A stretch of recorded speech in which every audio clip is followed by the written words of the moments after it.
యేసయ్యాని ప్రత్యక్షతలో బయలుపడెనే శాశ్వత కృప నాకై విడువదే నన్నెల్లప్పుడూ కృప విజయ పదమున నడిపించేదే కృప విస్తరించేదే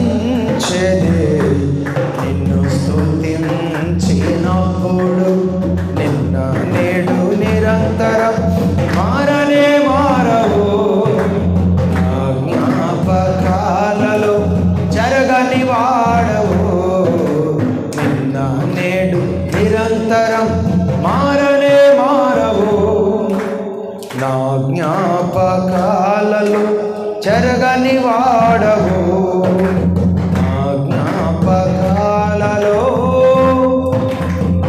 జరగని వాడవు. ప్రేమ కలిగిన తండ్రి, నీ మాటలు ఈ సమయంలో కొంత సమయం ధ్యానం చేసుకుంటూ ఉండగా మాతో మాట్లాడి నీ నామానికి మేము తెచ్చుకోవాలి. యేసు నామములో ప్రార్థిస్తున్నాను పరమ తండ్రి, ఆమేన్.